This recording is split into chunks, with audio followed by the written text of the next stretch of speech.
Hello बच्चों।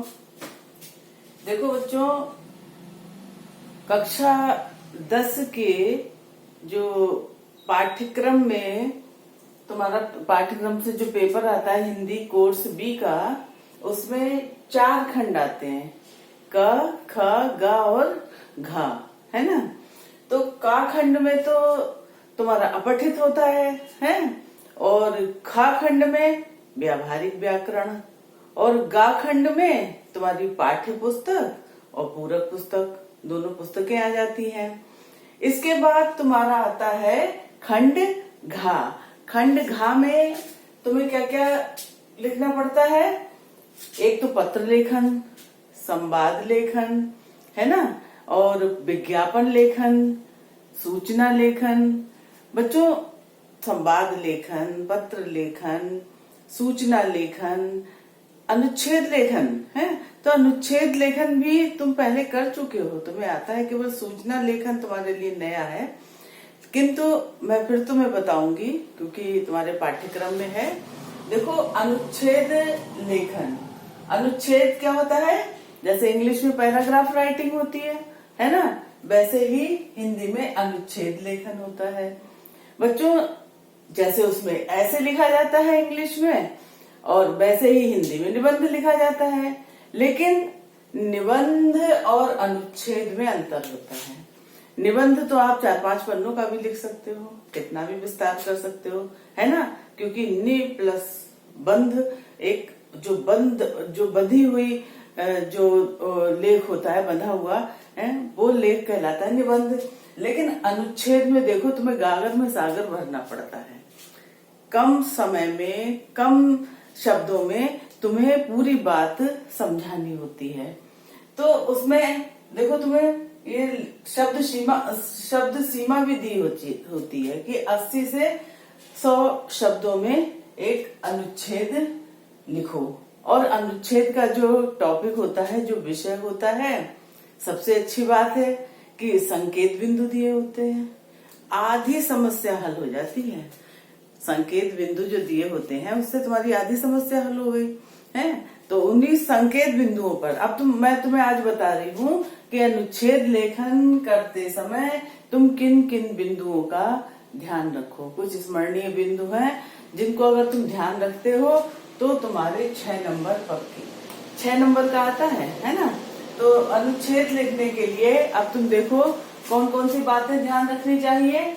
अनुच्छेद लिखने से पहले रूपरेखा, संकेत बिंदु आदि पर ध्यान केंद्रित करना चाहिए। रूपरेखा, वही जो संकेत बिंदु दिए होते हैं, उन पर ध्यान केंद्रित करना चाहिए कि पूछ क्या रहा है। बहुत ज्यादा विस्तार तुम्हें करना नहीं है, और संकेत बिंदु मिल गए फिर तो सबसे संकेत मिल गया भाई कि इतने में ही हमें 80 से 100 शब्दों में निपटा देना है। तो पहली बात क्या है कि सबसे पहले तुम काहे पर ध्यान केंद्रित करोगे? रूपरेखा उसकी बनाओगे संकेत बिंदुओं के आधार पर, ठीक है, जो संकेत बिंदु दिए रहे होंगे। अच्छा, दूसरी चीज क्या है?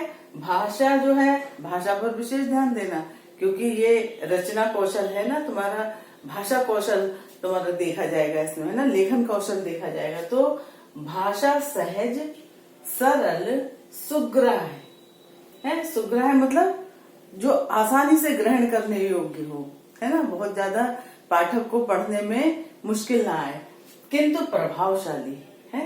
सहज, सरल, सुग्राह्य तो हो, लेकिन अट्रैक्टिव हो, प्रभावशाली हो, इम्प्रेसिव हो, क्योंकि भाषा का प्रभाव सबसे अधिक पड़ता है। जब तुम्हारा अनुच्छेद जो होता है कोई पढ़ता है तो उस भाषा का प्रभाव सबसे अधिक पड़ता है।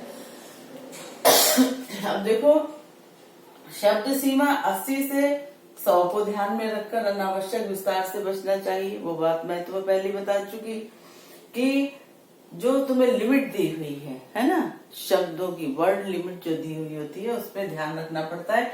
1-2 लाइन ऊपर नीचे इतना फर्क नहीं पड़ता, लेकिन कोशिश करनी चाहिए कि अनावश्यक विस्तार ना हो, ठीक है। तो शब्द सीमा का ध्यान रखो। अगली बात, विषय से संबंधित सूक्ति, अथवा कविता की पंक्तियों का प्रयोग करना चाहिए, तब तो और भी अच्छा प्रभाव पड़ता है। अगर तुम्हें विषय से संबंधित कोई सुंदर उक्ति सूक्ति की, चाहे संस्कृत की चाहे हिंदी की कोई याद आ जाती है, कविता की कोई पंक्ति याद आ जाती है, उस विषय से संबंधित है तो वो लिख देनी चाहिए, उससे बहुत अच्छा प्रभाव पड़ता है। अगला पॉइंट देखो, नंबर 5, एक ही बात को बार बार ना दोहराएं। ये तो बिल्कुल सही बात है कि एक ही बात बार बार नहीं लिखनी चाहिए। कभी कभी बच्चे क्या करते हैं कि एक ही बात को घुमा फिरा के वही बात बार बार लिख देते हैं, उससे अच्छा प्रभाव नहीं पड़ता है। तो बच्चों ध्यान रखो कि एक ही बात को बार बार मत दोहराओ। काहे में? अनुच्छेद लिखते समय। अनुच्छेद लेखन में अगला देखो पॉइंट, अनुच्छेद लेखन में कुशलता पाने का एक ही मूल मंत्र है, अभ्यास, अभ्यास और अभ्यास। भाई वो तो तुम्हें पता भी है कि करत करत अभ्यास के जड़मति होत सुजान, रसरी आवत जादते सलवर होत निशान। तो अभ्यास तो मुख्य चीज है, प्रैक्टिस मेक्स मैन परफेक्ट।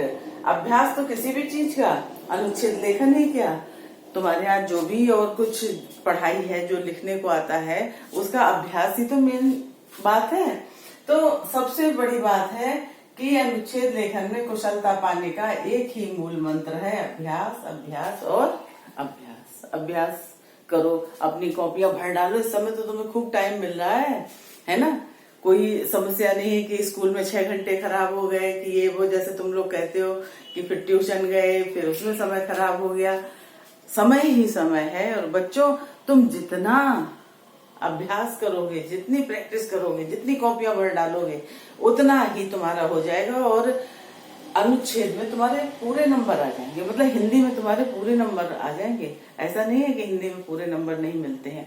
बच्चे जो हैं हिंदी पर ध्यान नहीं देते और विषयों के चक्कर में हिंदी पर ध्यान नहीं देते, इसलिए नंबर कम आते हैं। नहीं तो पूरे नंबर भी आते हैं, और मैं खुद चेक करने जाती हूँ, मैं देख के आई हूँ पूरे नंबर। तो बच्चे देखो, अभ्यास मुख्य चीज है।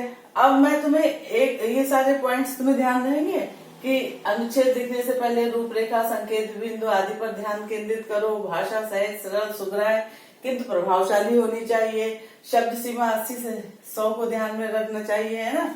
और विषय से संबंधित कोई सूक्त या कविता की लाइन डाल देनी चाहिए। एक ही बात को बार बार नहीं दोहराना चाहिए, और अभ्यास तो मेन बात है। अब देखो, मैं एक टॉपिक तुम्हें दिया जो कि तुम आजकल पढ़ भी रहे थे, हैं?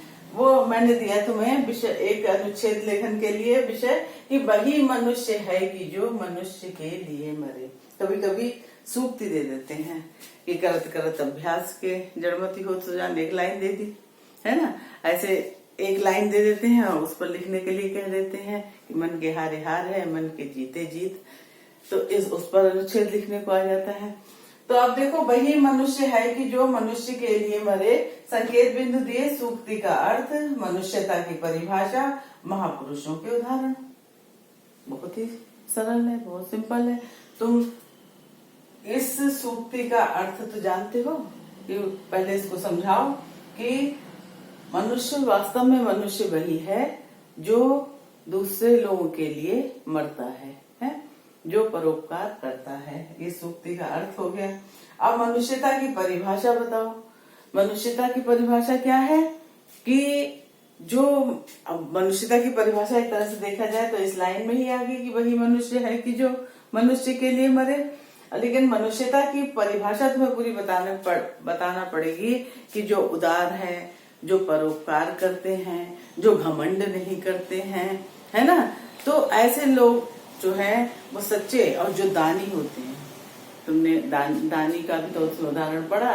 तो जो दानी होते हैं, ऐसे लोग जो हैं वो वास्तव में मनुष्य कहलाने के योग्य होते हैं। मनुष्यता की परिभाषा के अंतर्गत लिख दोगे। और महापुरुषों के उदाहरण, बहुत सारे महापुरुषों के उदाहरण दे दो जो दूसरों के लिए करते करते अपनी, जिन्होंने जान दे दी है, अपना हित न देख के दूसरों का हित देखा है। तो वो सारे उदाहरण दे सकते हो जो तुमने पाठ में पढ़े। कौन कौन से? एक तो सबसे पहले रतिदेव का पढ़ा है, उसके बाद तुमने महर्षि दधीच, और महादानी कर्ण का उदाहरण पढ़ा, उशीनर नरेश का उदाहरण पढ़ा, गांधार नरेश का उदाहरण पढ़ा और महात्मा बुद्ध का उदाहरण पढ़ा। उन महापुरुषों के सबके नाम देके और बताओ कि इन सब ने जो है अपनी चिंता ना करके समाज की और दूसरों की चिंता की और दूसरों के लिए अपने प्राण न्यौछावर कर दिए। तो इस प्रकार से मनुष्य वास्तव में वही होता है जो दूसरों के लिए मनुष्य के लिए दूसरे के लिए मरता है। और मनुष्यता की सही परिभाषा भी बता दो कि जो संपूर्ण पृथ्वी को अपने परिवार मानता है और सब लोगों को अपना भाई बंधु मानता है, वही वास्तव में मनुष्यता के मनुष्य सच्चा मनुष्य कहलाने के काबिल है। इस प्रकार से ये समझा दोगे तुम्हारा अनुच्छेद पूरा हो जाएगा, पूरे नंबर मिल जाएंगे। ठीक है, समझ में आए? और भी मैं तुम्हें विषय समझाती रहूंगी और उन पर कैसे लिखना चाहिए बताती रहूंगी। करते रहो। धन्यवाद।